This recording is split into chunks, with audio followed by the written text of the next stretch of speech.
Ouça a partir de agora o programa Acorda Bênção, com o pastor Amaro Correia.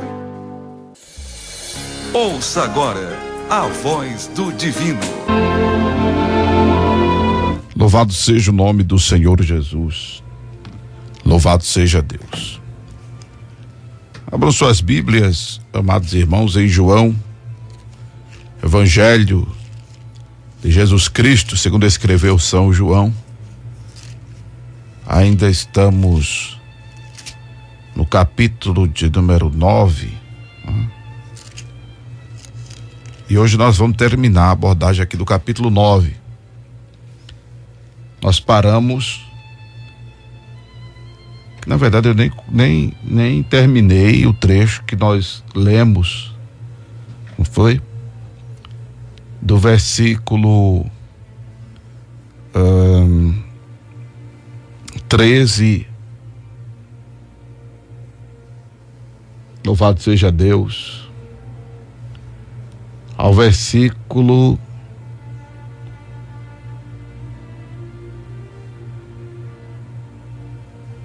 de número 25, eu acho. Eu nem terminei essa abordagem, né? Nós falamos sobre o fato de Jesus ser Deus. Deixa eu ver se eu tenho isso aqui, porque dependendo do tempo eu vou até dar uma reprisada. Se bem que o Guilherme Stone está gravando, mas ele, graças a Deus, foi descansar um pouco, o Guilherme, né? Deixa eu ver se eu tenho isso aqui, porque a gente dá uma reprisada, né? Deixa eu ver o tempo que... não. Infelizmente não está ainda no YouTube. A ministração ainda não está no YouTube. O Guilherme está gravando, mas ainda não foi passado para o YouTube, porque está com um probleminha na máquina dele. Que nós pontuamos aqui a questão do sábado, que está gravada, né?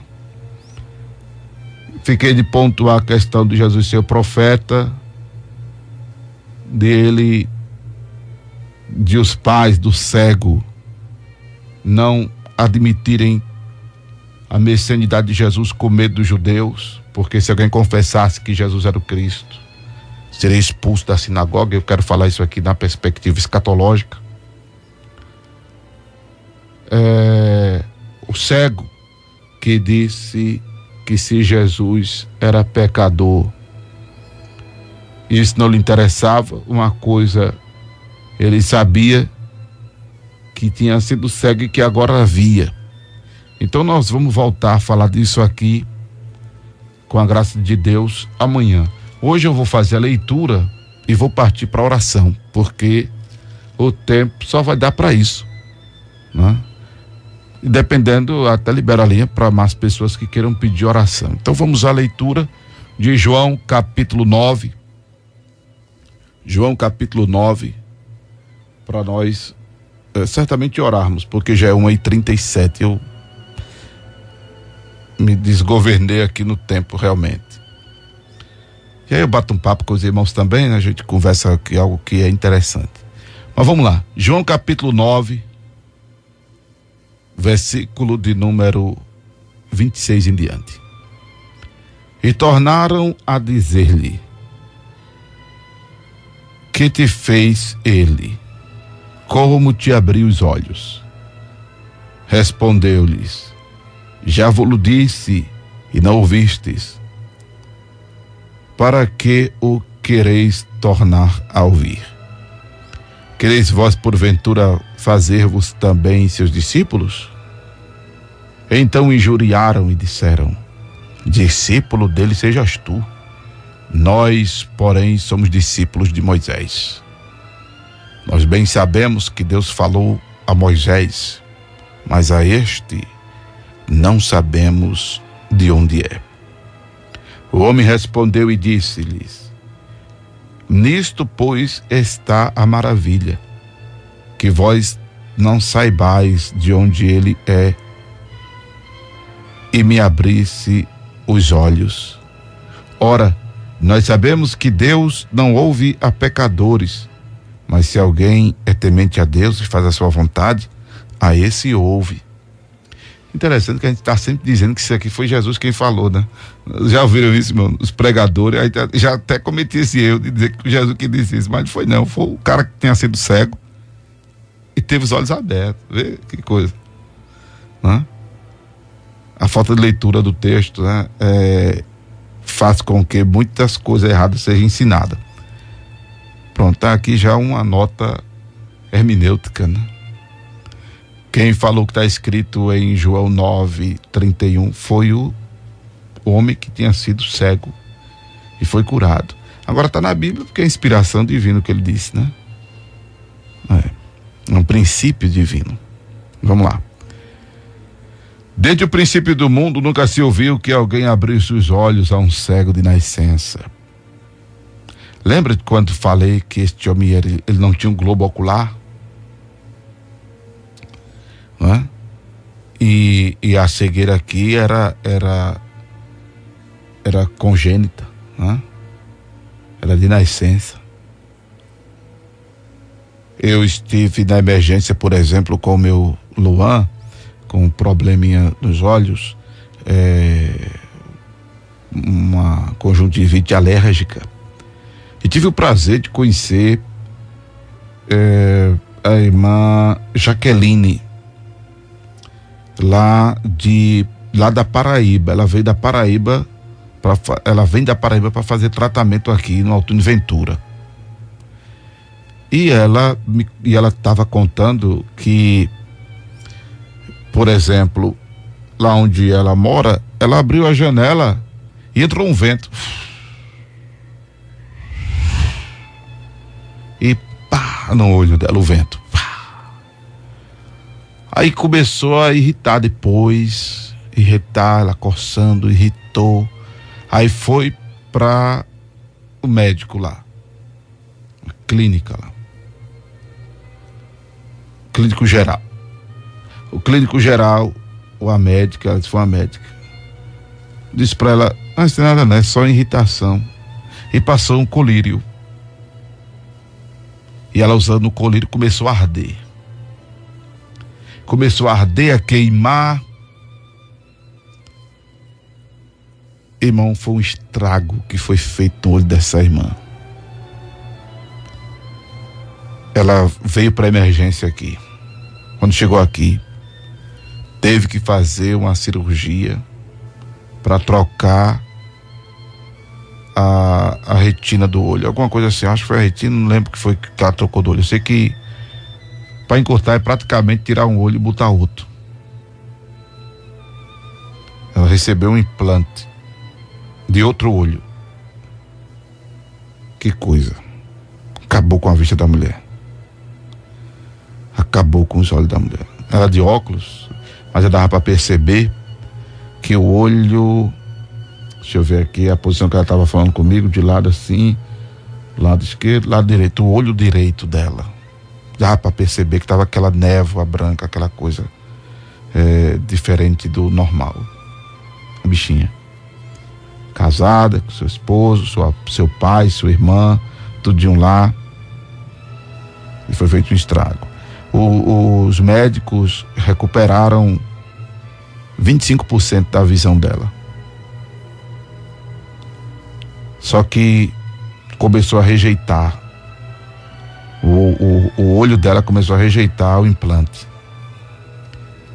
Aí ela sente muitas dores, dor na cabeça, dor nos olhos, não enxerga nada com o olho que está implantado. Pense no estrago que uma pessoa antiprofissional fez. É clínico, não entende nada de olho, manda para um especialista, pelo amor de Deus, né? Mas não, olha, com a maior responsabilidade, isso não é nada não, é só irritação. Quando tem um colírio, vai lavar. Aí também eu quero dizer a você que infelizmente tem até especialistas que são incompetentes, né? Mas pelo menos tente a um especialista. E se você vê que ele não olha para sua cara, independente se o problema for olho ou não, né? Ele não olha para você, ele não examina, ele não escuta, ele não afere o problema, vá para outro. Vá para outro. E se o outro agir do mesmo jeito, vá para outro. Crie você mesmo a sua junta médica. Vai para um, depois vai para outro, depois vai para outro. Crie você mesmo a sua junta médica. Porque um dia isso não é nada não, isso é uma virose.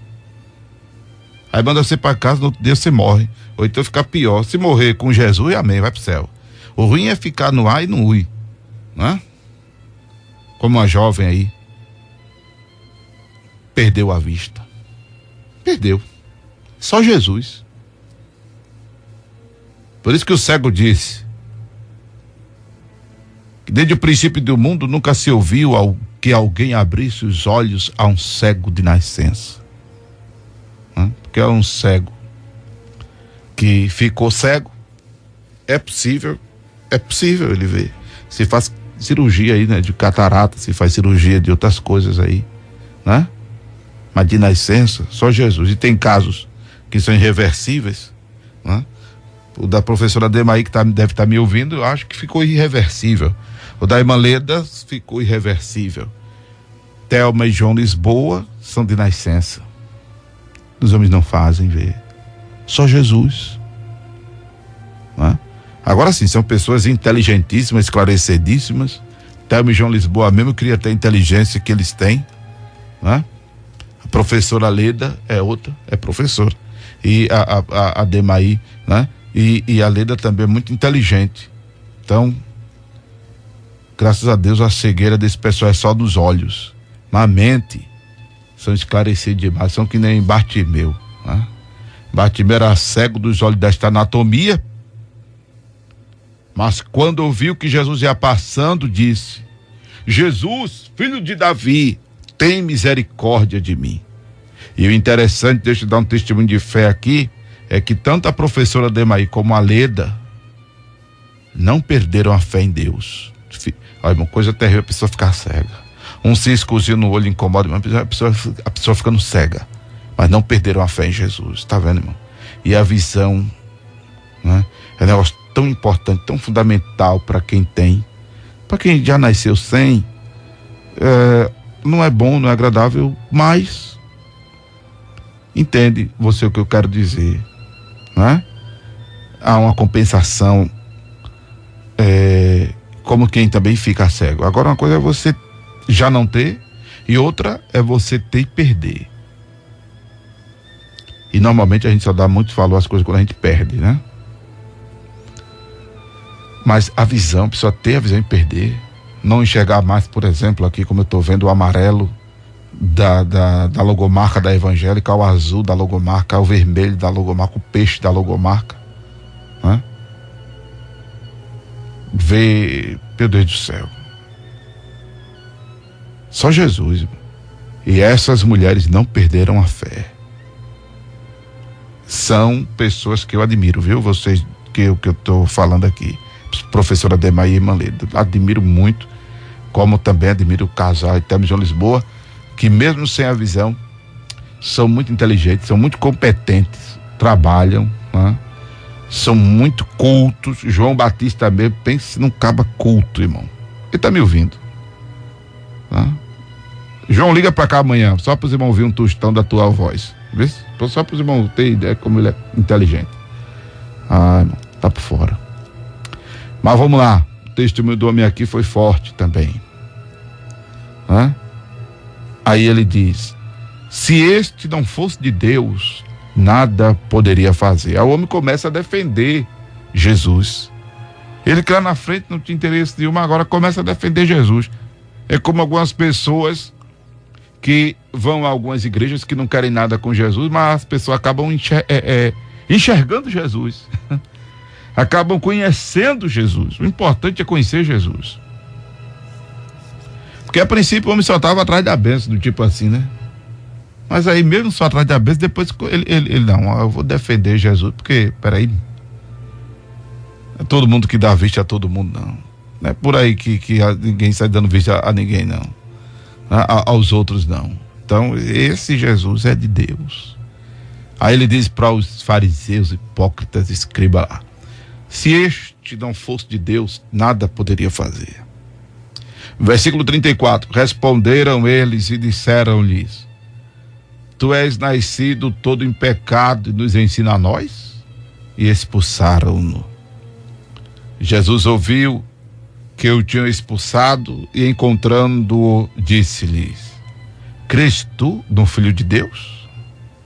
E ele respondeu e disse: quem é ele, Senhor? Para que, aleluia, para que nele creia. E Jesus lhe disse: tu já o tens visto, e é ele que fala contigo. Oh, glória a Deus. E ele disse: creio, Senhor. Oh, aleluia. E o adorou. Que coisa linda, irmão de Jesus, isso aqui. E disse-lhe Jesus: eu vim a este mundo para juízo, a fim de que os que não veem vejam, e os que veem sejam cegos. Aqueles dos fariseus que estavam com ele, ouvindo isso, disseram-lhe: também nós somos cegos? Disse-lhe Jesus: se fosseis cegos, não teríeis pecado. Mas como agora dizeis, vemos, por isso o vosso pecado permanece. Eita, que coisa linda, forte, tremenda, irmão, né? Eu não ministrei sobre esse trecho, mas essas paradas e essa leitura, eita, Jesus, nem precisa depois fazer uma abordagem, né? Eu vou voltar só esse capítulo 9, por causa da pontuação que eu disse faria, e já fiz do sábado, do versículo 19, mas vou falar sobre o ser profeta, o fato de os pais do cego terem negado Jesus para que não fossem expulsos da sinagoga. Vamos falar disso numa perspectiva escatológica. E o que o cego lá na frente disse, né, sobre Jesus, devido à acusação, claro, dos fariseus, que Jesus era pecador. Aí o homem disse-lhe: uma coisa sei, se ele é pecador, não sei, tô nem aí para isso. Sei de uma coisa: se havendo eu sido cego, agora vejo. Vamos falar disso aqui, porque o termo da leitura, irmão, foi tremenda, né? Louvado seja Deus. E já responde muita coisa aqui, tá certo? Então vamos preparar o coração para a oração em o nome do grande Senhor Jesus. Eu espero a gente começar a ministrar sobre isso logo cedo amanhã, né? Então não perde o programa de amanhã, que provavelmente bem cedo, talvez até antes de liberar as linhas, eu já esteja fazendo isso, ok? Vamos à oração da fé. Você acabou de ouvir o programa Acorda Bênção, com o pastor Amaro Correia.